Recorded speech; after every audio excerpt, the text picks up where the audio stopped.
बिस्मिल्लाहिर्रहमानिर्रहीम। अस्सलाम वालेकुम रहमतुल्लाहि वबरकातुहू। Welcome to your YouTube channel और अरबिक लैंग्वेज सीखें कि एक नई वीडियो के अंदर हम लोग शरीक हैं। आज हम जो चीज़ पढ़ने वाले हैं वो है बेसिकली जो हमने स्टार्ट किया था फ़ेल माज़ी और फ़ेल मुज़ारे का सीखने का कुछ अमल। तो आज मैं ये अर्ज़ करना चाहता हूँ कि हमने जो सुलासी मुजर्रद होता है ना, सुलासी मुजर्रद बेसिकली ये 5 अक़साम हैं फ़ेल की। एक सुलासी मुजर्रद होता है, एक सुलासी मज़ीद फ़ी होता है, उसके बाद रुबाई मुजर्रद और रुबाई मज़ीद फ़ी होता है। ये 4 जो हैं वो अक़साम होती हैं फ़ेल की। फिर जब हम इसम की बहस पढ़ेंगे, इसम की बहस, तो उसके अंदर कुछ 5 चीज़ें आ जाती हैं, लेकिन फ़ेल के अंदर 4 ही जो है वो ये डिवीज़न होती है इनकी, सुलासी मुजर्रद, सुलासी मज़ीद फ़ी, रुबाई मुजर्रद और रुबाई मज़ीद फ़ी। अब रुबाई मुजर्रद से हमने शुरू किया था, जैसे फ़ाल यफ़अलु ज़रब यज़रिबु। तो आप के ज़हन में ये सवाल उठता होगा कि जो माज़ी का सीगा है उसकी हरकत या मतलब जो उसका जो हरकत हैं उसकी मफ़तू अगर फ़आला है तो फ़ाइल लाम सारे मफ़तू हैं, तो ये मतलब जहाँ भी हम माज़ी का सीगा देखेंगे 3 हरफ़ों वाला सुलासी मुजर्रद जिसे कहते हैं, तो वो मफ़तू ही होगा। ऐसा नहीं हो सकता, इनकी हरकत जो हैं वो चेंज भी हो सकती हैं। मिसाल के तौर पर अब सामिया है, सामिया, तो यहाँ पर ये भी माज़ी का सीगा है, सुलासी मुजर्रद है, लेकिन यहाँ पर मीम की जो हरकत है वो मीम यहाँ पर मकसूर है। अब ये फ़आला होना तो ये चाहिए था कि सारे मफ़तू हों। इस तरह ये 6 जो हैं अबवाब हैं सुलासी मुजर्रद के, जिनमें हरकत मुख्तलिफ़ हो सकती हैं। और वो कैसे मुख्तलिफ़ हो सकती हैं, आइए हम इसे आज की इस वीडियो के अंदर सीखने की कोशिश करते हैं। तो बेसिकली ये जो डिवीज़न है सुलासी मुजर्रद के अबवाब की, वो 6 हिस्सों में की गई है। उसकी जो डिवीज़न है उसके 6 पार्ट्स हैं कि अगर माज़ी की हरकत इस तरह है तो मुज़ारे की किस तरह होगी, अगर माज़ी की इस तरह है तो मुज़ारे की इस तरह होगी। इस तरह इसकी 6 जो है वो हिस्सों में इसकी डिवीज़न की गई है। हम आज के इस वीडियो के अंदर इसे जानने की कोशिश करते हैं। चलते हैं जी सुलासी मुजर्रद की तरफ। अब ये इसके जो अबवाब हैं बेसिकली वो अबवाब टोटल 6 हैं, 6 अबवाब हैं टोटल। अब इसका जो पहला बाब है उसे मतलब आप इसकी नंबरिंग में फ़र्क कर सकते हैं, पहले को दूसरा, दूसरे को तीसरा, चौथे को पाँचवा कह सकते हैं, लेकिन जो एक याद रखने का स्टाइल है वो हर बंदे का अपना मुख्तलिफ होता है। लेकिन टोटल ये हैं 6। किसी भी तरीक़ा से आपको ये 6 अबवाब याद करने हैं जो सुलासी मुजर्रद की शेप इस तरह आती है।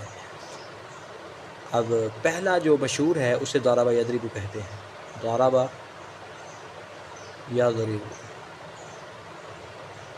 इसे वीडियो के देखने के साथ साथ अगर आप इसे लिख लेते हैं तो ये ज़्यादा जो है वो आसानी आपको मुहैया करेगा।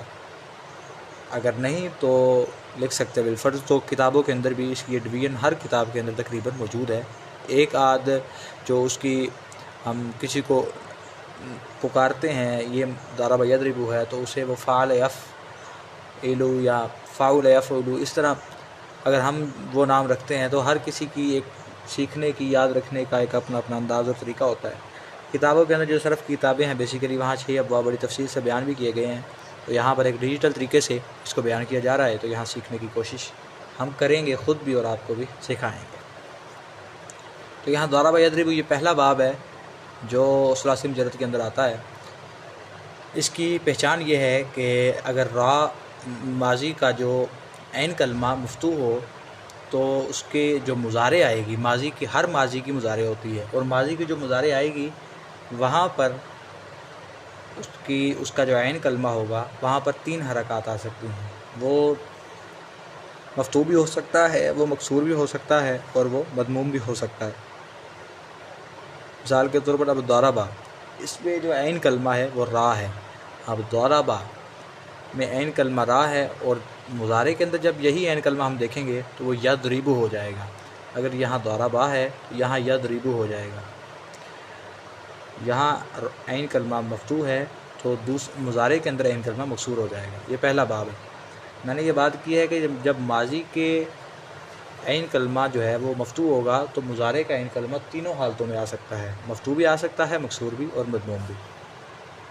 जैसे اب ہم بات کرتے ہیں کہ یہ تو ہوگی اگر ماضی مفتوح ہو تو مضارع مکسور آ سکتا ہے، اور دوسرا یہ ہے کہ اگر ماضی جو ہے وہ مفتوح ہو تو اس کا مضارع بھی مفتوح آئے گا، جیسے فاتحہ فاتحہ فاتحہ سے جو اس کا مضارع آئے گا وہ آئے گا یفتح یفتح۔ اب یہ بیسیکلی 2 ڈاٹس ہیں نیچے، یفتح، یہ ڈیجیٹل تھوڑا لکھنے میں، ہینڈ رائٹ کرنے میں تھوڑا مشکل ہو سکتی ہے آپ کو سمجھنے بھی، تو یہ فاتحہ یفتح، اگر ماضی کا جو عین کلمہ ہے وہ مفتوح ہے تو مضارع کا عین کلمہ بھی مفتوح آ سکتا ہے۔ اور تیسری شکل یہ ہے کہ اگر ماضی کا عین کلمہ جو ہے وہ مفتوح ہو تو اس کا جو مضارع ہے وہ مضموم بھی آ سکتا ہے، یعنی اگر ماضی کے عین کلمے پر زبر ہے تو جو مضارع کا عین کلمہ ہوگا اس پر پیش بھی آ سکتی ہے، ضمہ بھی آ سکتا ہے۔ مثال کے طور پر جیسے ہے ناصارہ، تو اس کا جو مضارع ہوگا وہ ہوگا ینصر، ینصر، یہ صاد کے اوپر پیش آ جائے گی۔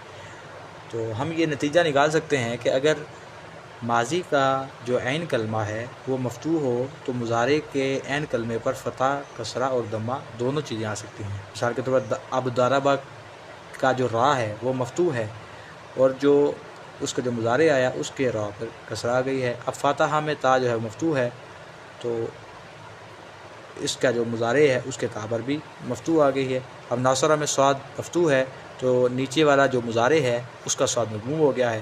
اگر مضارع مفتوح ہو تو اگر ماضی مفتوح ہو تو مضارع کے اوپر فتح، کسرہ اور ضمہ تینوں حرکات آ سکتی ہیں۔ یہ ہے پہلا پورشن، اور یہاں پر ہمارے جو ہیں وہ ٹوٹلی 3 ابواب کلیئر ہو جاتے ہیں۔ 3 ابواب یہی ہیں۔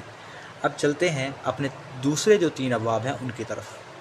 اس کے لیے جو ہمارا دوسرا پارٹ ہوگا اس میں بیان کروں گا۔ آج اسی ویڈیو کے اندر اتنا ہی ہے۔ اللہ حافظ۔